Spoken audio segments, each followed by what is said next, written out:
Ouvir neste caso um convidado neste programa. É o Paulo Costa, é professor de Psicologia da Universidade do Minho, dá também aulas no ensino secundário, junta-se a nós neste programa para nos dar também o seu contributo. Paulo Costa, muito boa tarde, seja muito bem-vindo a este testemunho direto. Olá, muito boa tarde, Carla. Boa tarde à doutora Beatriz, alguém que eu aprecio muito, naturalmente, sou um discípulo da doutora Beatriz e queria só fazer uma pequena correção. É que sou professor de Educação Física, estou efetivamente na Universidade do Minho, no Departamento de Expressões Artísticas e, tanto, não sou da Psicologia, ok? Só esse pequeno apontamento. Muito bem. É professor do ensino secundário, como diz, lida diariamente com jovens. Conhece ou já presenciou algum caso de bullying? Infelizmente sim, quer dizer, isto faz parte do cotidiano escolar e penso que a primeira forma de prevenir é assumir que esse problema existe e não temos de ter qualquer tipo de preconceito, temos de ter sim a preocupação de lhe fazer frente e tanto traçar medidas de forma a evitar que estas situações aconteçam.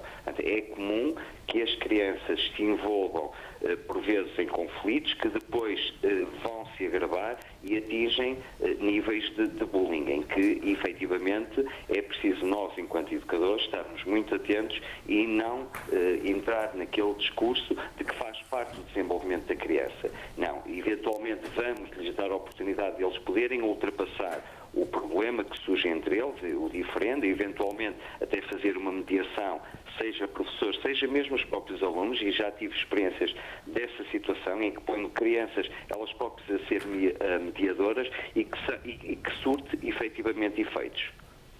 Doutor, mas também é verdade que, como diz, muitos dos casos são desvalorizados, até porque, nas suas palavras, são considerados normais os confrontos entre as crianças ou entre os jovens na escola. Até que ponto é que um confronto, uma troca de acusações passa de um ato isolado para a prática de bullying? Qual é aqui a barreira que nos permite distinguir um simples ato de violência isolado do bullying? Bom, normalmente, portanto, para nós classificarmos de bullying, nós temos as três características, nomeadamente a intencionalidade por parte do agressor em efetivamente fazer mal, magoar o colega ou a vítima ou as vítimas. Depois existe uma assimetria de poderes, normalmente, portanto, o agressor normalmente tem, seja fisicamente, seja pelo próprio desenvolvimento, características que o tornam superior ou com mais poder sobre a vítima e daí poder manipular, e estas situações acontecem de uma forma continuada. Não é uma situação em que acontece um problema e que depois está ultrapassado ao fim do dia ou no final de... Aqui é uma situação que efetivamente já existe e nós percebemos pela continuidade e principalmente pelo mal-estar da criança, porque eu costumo dizer aos meus alunos, atenção, aquilo que para vocês é uma brincadeira naquele vosso colega, no outro pode ter uma receptividade completamente diferente. E vocês têm que estar atentos às exceções, porque muitas vezes aquilo que eles fazem naquelas brincadeiras que nós classificamos de mau tom, para um pode não ter significado algum e para outro tem. Eles conseguem fazer essa distinção. E, acima de tudo, e a doutora Beatriz há bocado falava, e eu comungo muito desse princípio, que efetivamente, ao nível da prevenção, as crianças, porque elas sabem de tudo que se passa, mesmo esta situação que se passou na EB23 de Palmeira, todas as crianças, ou grande parte das crianças, apresentam um testemunho sobre. Portanto, nós temos é que prevenir, no sentido dos miúdos saberem o que é isto do bullying e não ter qualquer preconceito de utilizarmos o estrangeirismo. É preciso perceber o conceito. Efetivamente não se trata de uma luta, de uma coisa sem intenção, não. Há efetivamente, normalmente por parte do agressor, uma vontade em maltratar, em intimidar, e naturalmente a vítima, numa posição mais frágil, tende a ter muita dificuldade em reagir perante essa tal provocação. E é aqui que nós temos que nos envolver todos. Normalmente as crianças que observam, porque elas observam estas situações, podem ter um papel proativo. Não têm necessariamente que se envolver diretamente, porque muitas vezes receiam das retaliações consequentes. Mas podem perfeitamente pedir ajuda ao diretor de turma, ao professor, à direção, ao funcionário, a um adulto que possa ajudar. Sr. Doutor, como é que está a acompanhar este caso divulgado deste jovem de 15 anos que se suicidou em Braga, alegadamente por ser vítima de bullying, e as suas autoridades estão ainda neste momento a investigar? Como é que está a acompanhar este caso? Faz uma pergunta e eu arrepio-me, porque eu hoje fui de uma forma de homenagear o Nelson. Eu há 5 anos, quando entrei em doutoramento, coincidiu com o suicídio do Leandro, e fico muito triste que estes casos atinjam estes extremos. E é aqui que cria uma certa revolta, e aqui já estou a falar como professor, alguém que se preocupa com as crianças, e naturalmente como investigador, no sentido de o que fazer, o que as escolas fazerem perante esta situação. Noto um certo silenciamento.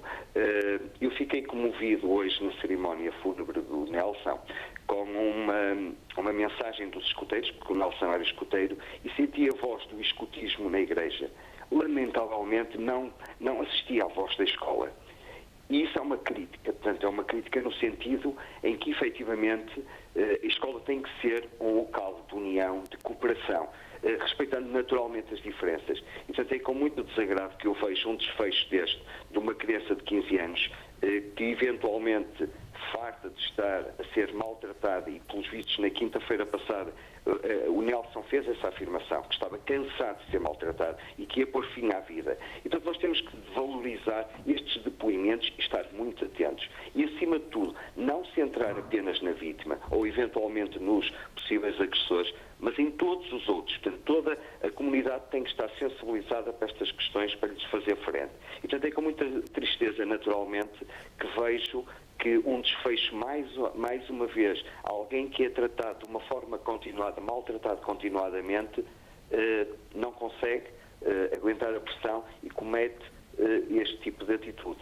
E, portanto, isto tem que ser um espaço, tem que abrir um espaço de reflexão, mas de uma reflexão no sentido, não é ir procurar os culpados, mas é no sentido, o que é que nós, escola, devemos fazer para evitar estas situações.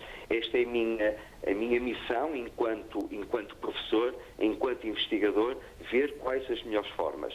Defendo como investigador, e tive uma experiência porque acompanhei um grupo de alunos durante 5 anos, em que, através de uma metodologia participativa, eles tiveram uma ação muito proativa face ao bullying. E aconteceu o problema e os restantes pares souberam estar e souberam atuar perante a situação que envolveu 2 colegas de turma. Portanto, é preciso nós darmos também algum poder às crianças. Eles sabem, eles têm conhecimento de tudo que se passa na escola e, efetivamente, são o melhor parceiro, na minha opinião, para se poder intervir, naturalmente, em articulação com dos professores, dos funcionários, etc. Pais, nomeadamente pais, que é muito importante também que exista esta facilidade, porque muitas vezes a vítima tem dificuldade em denunciar que está a ser maltratada.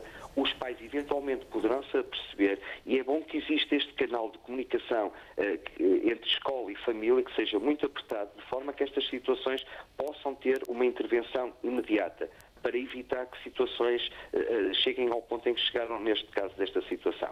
Doutor, deixe-me só salientar que sabemos que este jovem, neste caso concreto, do jovem de 15 anos, Nelson, que se suicidou no passado fim de semana, sabemos que estava sinalizado pela escola, que tinha também apoio psicológico, mas temos que aqui destacar que as investigações estão a decorrer. O Ministério da Educação abriu mesmo um inquérito para averiguar este caso, e que em declarações também à TSF nesta tarde, a GNR diz não ter encontrado indícios de bullying no caso deste aluno. Portanto, temos que aguardar mais desenvolvimentos, mais investigações em relação a este caso, para podermos afirmar que terá sido esta a razão que levou este jovem a cometer suicídio.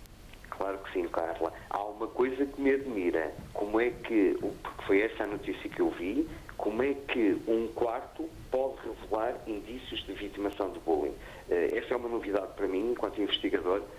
Ir a um quarto, foi essa a notícia que eu ouvi nos jornais que acompanhei hoje, procurei me informar sobre. Naturalmente isto está sobre investigação, mas aos depoimentos das crianças e ao depoimento de pais de outras crianças a confirmar que efetivamente o Nelson era maltratado, inclusive o de ter sido colocado nu em pleno recreio. Portanto, Sim. parece-me situações de humilhação que criança alguma, eventualmente, tenha capacidade de se confrontar com ela, o que acho isso uma brincadeira.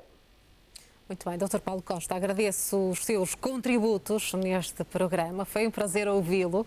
Muito obrigada e felicidades para si. Muito obrigada por ter aceitado o convite do Porto Canal para entrar em direto neste programa. Doutora Beatriz Pereira, quer comentar estas palavras?